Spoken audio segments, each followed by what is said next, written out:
A pleasant good morning to all. Honorable Prime Minister, the Honorable Dr. Winston Baldwin Spencer, colleague Minister Court, colleague Minister Mansour, Speaker of the House, the Honorable D. Giselle Isaac, esteemed Cabinet Secretary, Mr. Hazel Spencer,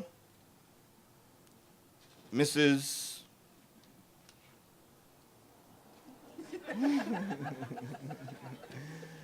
Mrs. Sharon Peters, and other distinguished permanent secretaries, including our esteemed Financial Secretary, Very Reverend Dean Rudolph Smitten, distinguished ladies and gentlemen.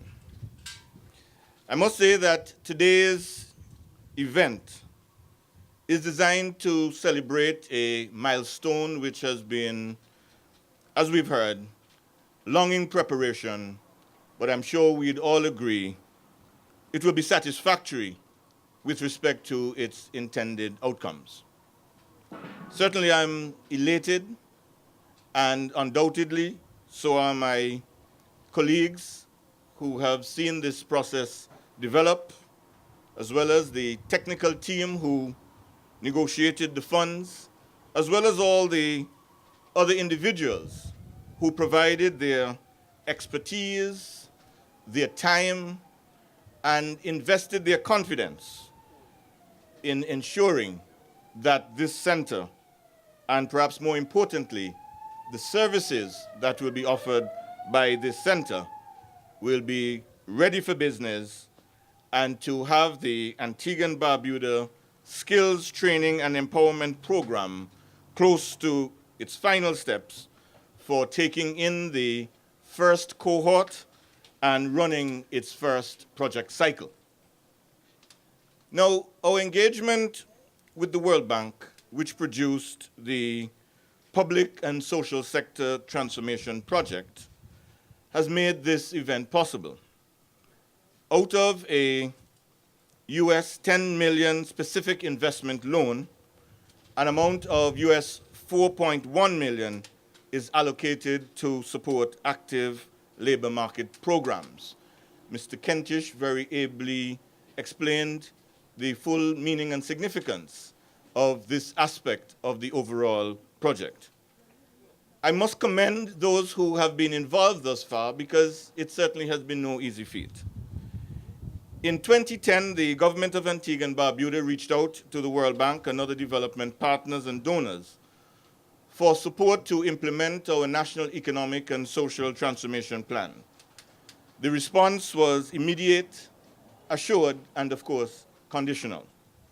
We're grateful to the World Bank for their assistance, particularly at a time when there is intense competition for assistance of this nature.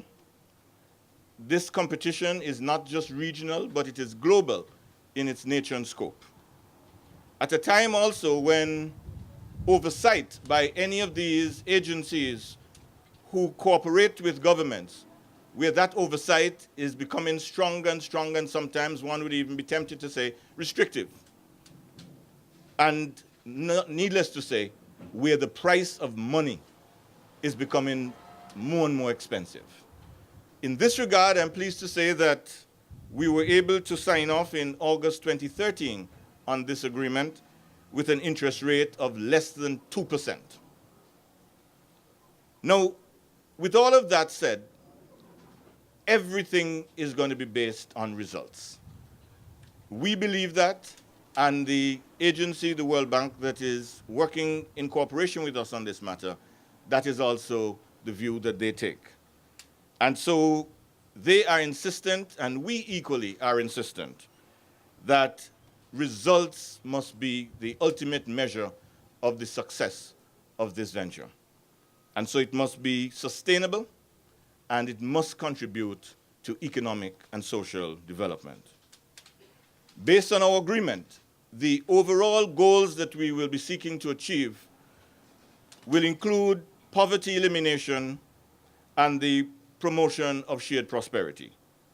Of course, these are fundamental to the UPP's government's national agenda for economic and social progress. I have to tell you that in today's world,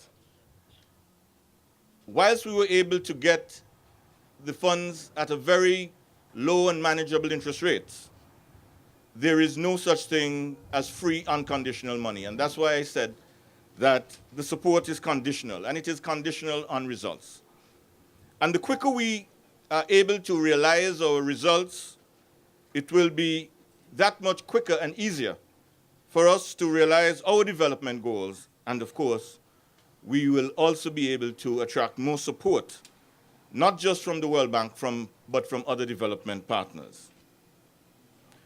I also am happy that the management of the funds will be done strictly in accordance with principles of transparency and will be based on an operations manual which has been hammered out and which is recognized to be consistent with global best practices. And it means then that Antigua and Barbuda, as we continue our quest, our thrust and our journey to development, that we will be seeing in this project a further contribution to investment in our human resource development. And that is critical. As we invest in our human resource development, particularly as we've heard from Mr. Kentish, the training of our people, and the training of our people, not just for now, but for the future. In our budget for 2014, we outlined our goal of creating a new economy. And by a new economy, we're speaking of a technologically driven, globally competitive, people-centered, first world economy. And that must be our goal, not to see ourselves as a second-rate or third world country, but rather to aspire in the short term to achieve those things which we as a people, educated and trained as we are, know that we are capable of achieving. In fact, we are classified not as a third world country any longer by the global index, but rather as a high middle income country. What we must now do is ensure that the skill sets that we create and the type of population that we produce and prepare is consistent with that designation. I'm happy that there will be the mutual obligation requirement. Again, Mr. Kentish very colorfully referred to the sleepers as opposed to the seekers. I think that captures the essence of what the program is trying to achieve. And the fact that persons will be deemed not to be actively seeking employment if they are, in fact, not actively seeking employment. And so it places an obligation not just on the program to provide the benefits, but there's a mutual obligation, and I think that that is very important. I want to invite you to visit the World Bank's website as well as the government's website for information on the implementation progress and the use of the project funds in respect of the overall project. I also want to use the opportunity to say unequivocally that the results that we achieve will not only silence the critics of this program, but it will also serve to attract more assistance for more development. We're confident that the individuals and the teams that will assemble from time to time to work together to realize the results that we have outlined, that they are committed, they're experienced, dedicated, skilled, and knowledgeable. And more importantly, I think we can all say that they have the country's national development interests at the core of their heart. The reports that have been received so far would lead me to hail the work of Mr. Pascal Kentish, the technical leader for this component of the project. I'm told that Mr. Kentish treats OSEC and ABSTEP as though they are his children, very protective, very attentive, and very nurturing. Congratulations and full commendations to you, Mr. Kentish. But from my own personal experience, I know that whatever Mr. Kentish has done and will continue to do, he will do it even better under the watchful eyes of Mrs. Sharon Peters, who is known for her efficient, no-nonsense, but cordial approach to problem solving. So, Mrs. Peters, we know that with you and Mr. Kentish, this project is in safe hands. Of course, I must thank and congratulate my colleague, Dr. Court, who as minister, Mr. Kentish pointed out, his probing and thoughtful questions, someone who never leaves things undone or does things by half.